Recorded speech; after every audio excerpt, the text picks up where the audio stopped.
Assalamualaikum warahmatullahi wabarakatuh.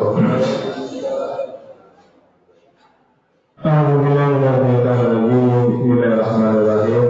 Alhamdulillahirabbil alamin. Asyhadu an la ilaha illallah wa asyhadu anna Muhammadan abduhu wa rasuluhu la nabiyya ba'da. Allahumma shalli ala sayyidina Muhammad wa ala ali sayyidina Muhammad. Ibadallah, ittaqullah. Ittaqullah wa tuqatih wa la tamutunna illa wa antum muslimun. Wa qala ta'ala fi kitabil karim. A'udzu billahi minasy syaithanir rajim. Bismillahirrahmanirrahim. Ya ahlal kitab lima tuhajjuna fi Ibrahim wa ma unzilatit Taurat wal Injil illa min ba'dihi afala ta'qilun. Sallallahu alaihi wasallam. Bapak Ibu yang kami muliakan dan anak kami yang kami banggakan, alhamdulillah bersyukur kita kepada Allah kembali dengan izin karena Allah menghadirkan kita di masjid ini. Mudah-mudahan hadirnya kita di masjid ini Bapak Ibu benar-benar ternyata insya Allah Subhanahu wa Ta'ala dan kita semua mendapatkan pahala terbaiknya. Bermohon kepada Allah kiranya setiap detik yang kita lewati benar-benar bernilai ibadah.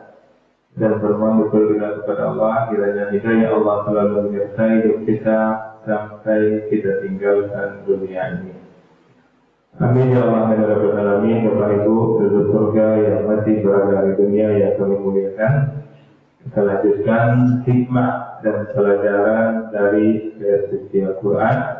Sekarang kita masuk surah Ali Imran ayat 65.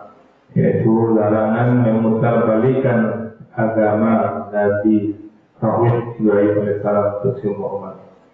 Kita lihat Bapak Ibu di ayat 65 ini di mana Allah menyuruh kepada Rasulullah untuk menyampaikan kepada ahli kitab, ya ahlul kitab, wahai ahli kitab. Ahli kitab ini siapa Bapak Ibu? Ya Nasrani, orang Yahudi. Lima tuhajjuna. Mengapa kamu berbangga-bangga fi Ibrahim tentang Ibrahim? Wa ma unzilatit Taurat, padahal Taurat diturunkan. Wal Injil, dan juga begitu Injil.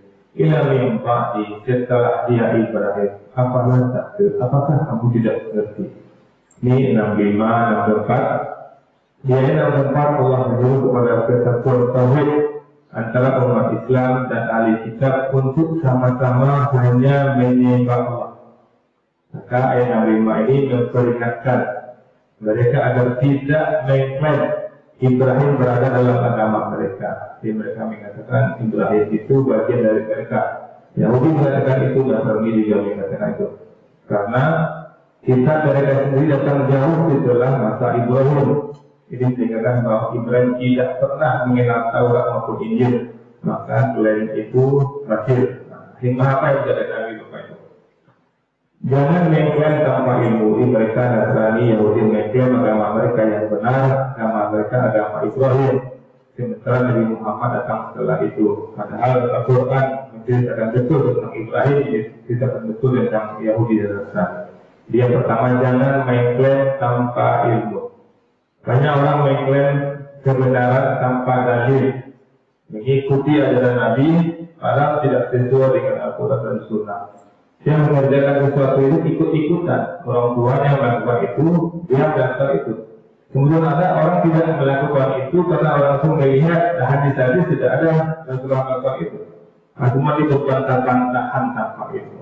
Maka kita hati-hati Bapak Ibu, kalau ada kita mengamalkan sesuatu dan kita tidak ada ilmu yang kita meyakini orang tua kita melakukannya, tidak perlu kita berdebat. Yakini itu benar, kerjakan saja. Karena kalau berdebat tanpa dalil itu tidak kosong namanya Bapak. Lalu mengajar itu yang mampu mengajar itu tidak bisa. Tapi kalau Rasulullah mengajar itu baru bisa. Makanya belajar agama ini namanya fardu ain, kewajiban individu. Kemudian yang kedua, apa yang bisa kita ambil, jaga kejujuran dalam sejarah agama. Mewariskan Islam harus dengan kejujuran, bukan dengan manipulasi. Banyak kita lihat Bapak Ibu orang-orang yang punya, tidak semua Bapak Ibu, sebagian dari tarekat-tarekat itu mereka memanipulasi Bapak Ibu. Bahwa mereka mendapatkan dari mimpi gurunya diamalkan seperti ini, kamu akan kaya, kamu akan sukses. Nah, sekarang yang mempunyai ilmu ini sudah meninjau kuburannya di sana. Pergilah ke sana, memintalah ke sana. Ada kota infak di situ, maksudnya kota infak di situ. Makin banyak masuk kota infak, makin besar kemungkinan terwujudnya keinginan kita. Banyak orang berbondong-bondong di situ. Pergilah ke kuburan itu, berdoa di situ. Mereka mengharapkan berkah dari kuburan-kuburan yang mereka tidak pernah menemukan orang dalam kuburan itu. Mereka hanya menerima informasi-informasi dari nenek moyang mereka. Setelah kejadian beberapa bulan yang lalu, Bapak Ibu, ada kelompok orang yang nekat membongkar kuburan itu, ternyata tidak ada isinya, Bapak Ibu. Ya ada tombokan di atas saja dan dibuat nama asli itu. Kan tertipu itu Bapak Ibu. Maka orang-orang menyadari banyak orang-orang berhubungan agama, mereka buat ajaran-ajaran tertentu dan mereka menyebutkan itu dari agama, maka orang pun tertipu dan membayar apa saja.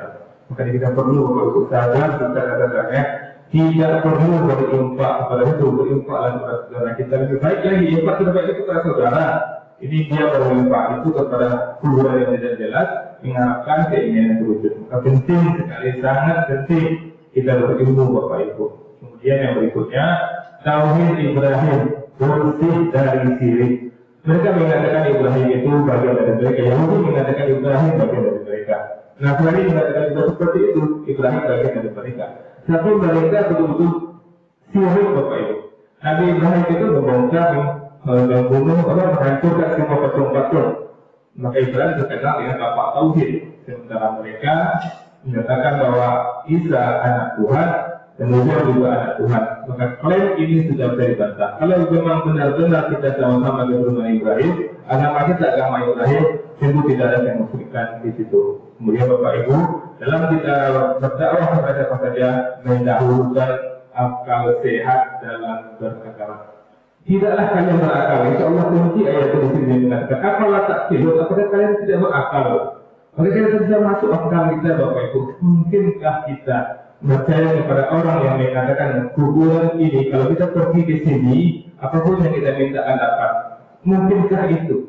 Makanya itu apalah tak tidur, kemana akalmu? Pergi ke sana 7 kali, kamu ke sana sama dengan haji, sama dengan umrah. Kamu berinfak di sana selamat hidupmu. Tidak ada satupun Al-Quran mengatakan, tidak ada hadis mengatakan, Rasulullah mengatakan, pergilah kamu ke ulama ini, hidup ulama ini.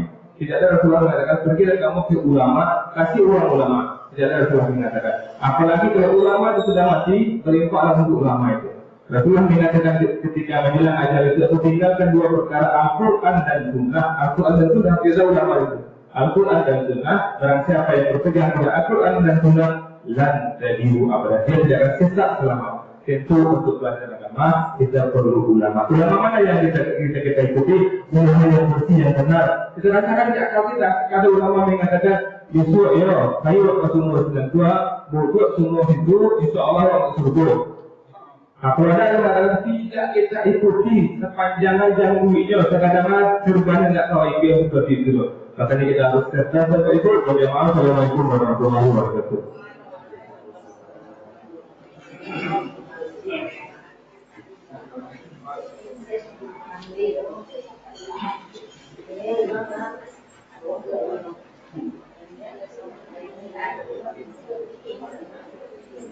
Terima kasih banyak kepada Pak Haji.